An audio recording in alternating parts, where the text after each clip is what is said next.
Jadi itulah pertama kali saya bertatap muka dan bertemu muka dengan Prabowo Subianto. Dia secara halus menawarkan kalau memang kita cocok untuk dukung dia. Kan begitu? Kalau orang ya mau berkuasa dengan keyakinan bahwa dia hanya bisa menang kalau curang, gimana caranya kita menasihati dia untuk menjadi amanah? Pemerintahan Jokowi lebih banyak memenjarakan orang yang berbicara, menulis dan berpikir ketimbang para penjahat. Bayangkan para penjahat negara ya, Kotor misalnya, ini kan nggak benar. Nah, saya khawatir ibu dan bapak-bapak sekalian, Prabowo akan melakukan hal yang sama. Jadi pola-pola yang sama, kita bicara tentang kebebasannya dulu ya. Pola-pola yang sama ini akan dilakukan oleh Prabowo, bahkan bisa lebih kejam lagi.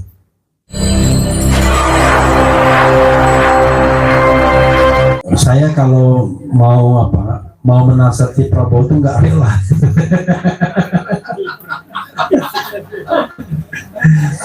Karena begini, kalau Kang mengatakan tidak terima Gibran, dalam hati kecil saya tidak terima Prabowo juga. Jadi bukan Prabowo tidak sophisticated ya, tidak canggih. Tapi one day saya pernah, kan gini, biar klarifikasi ya, saya itu tidak pernah mengenal Prabowo secara pribadi. Tetapi pada tahun 2022 bulan puasa, sebelum adanya pilpresan dan masih cair siapa yang mau jadi calon, itu saya diundang ke rumahnya. Rupanya ada yang lain-lainnya juga diundang. Ada Rizal Ramli, ada MS Kaban, lebih banyak oposannya Jokowi bahkan yang diundang di pertemuan itu. Saya telepon Bang Rizal almarhum, Bang, abang datang nggak? Datang. Ya udahlah, kalau abang datang, saya juga datang. Jadi itulah pertama kali saya bertatap muka dan bertemu muka dengan Prabowo Subianto.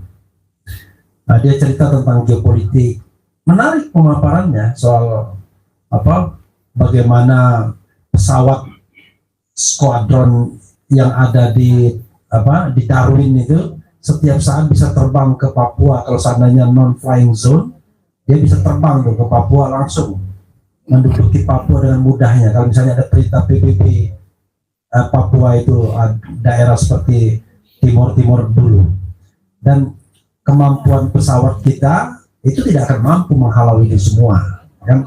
Wah, menarik sebenarnya. Waktu itu kita juga ngomong soal threshold, macam-macam dan lain sebagainya. Pokoknya kan ngomongin lurus-lurus saja kan. Akhir pertemuan dia secara halus menawarkan kalau memang kita cocok untuk dukung dia, kan begitu. Oke. Setelah lebaran saya diundang lagi. Diundang tuh cuma bertiga saja, saya, Pak Jimli sama Rias Rashid. Tapi waktu itu kalau nggak salah Pak Jimli nggak datang, dia baru pulang dari Amerika. Cerita juga dia macam-macam. Nah, waktu ada kesempatan berhadapan begitu, saya tanya, Pak, Bapak mau nyalon lagi, Pak? Saya bilang, nggak, katanya, ngabisin duit aja kalau nggak didukung oleh Jokowi. Jadi dari situ saya udah paham, gitu. Dari situ saya udah paham, ini orang tidak akan bertarung kalau Jokowi tidak bantu dia. Dia mungkin juga berpengalaman pada 2 edisi sebelumnya, kan begitu. Ngapain katanya ngabisin duit dan lain sebagainya. Dia cerita juga tentang pola korupsi dan lain sebagainya.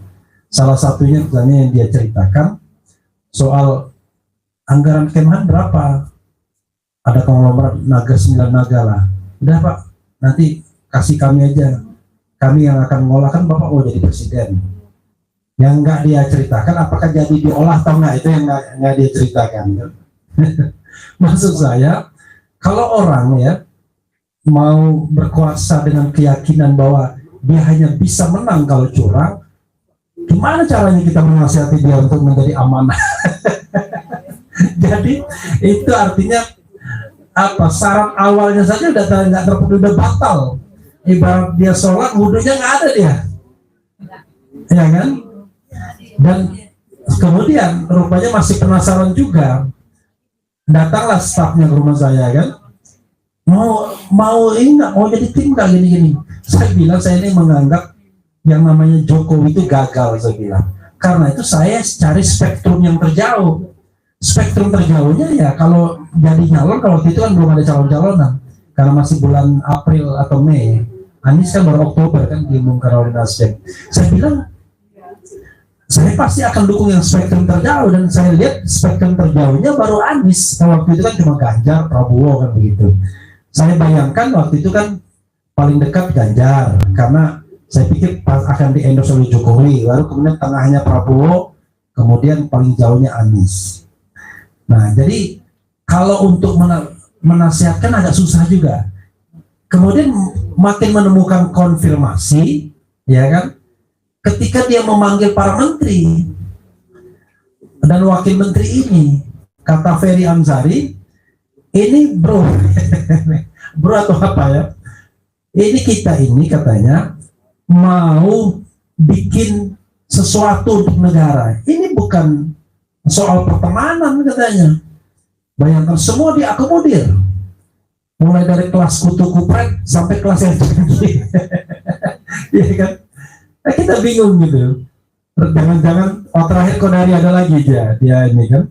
Jangan-jangan baru setelah debat dengan saya di iNews atau di LC mungkin ada Pak Konari belum dipanggil juga, ya kan. Jadi semua begitu. Oke. Tetapi sebagai warga negara yang baik, kan begitu. Saya tentu harus memberikan masukan bukan buat Prabowo tapi buat Indonesia, kan begitu. Kan cinta kita ke negara ini tidak yang namanya kekuasaan itu bisa berubah, tapi cinta terhadap negara remains, ya kan.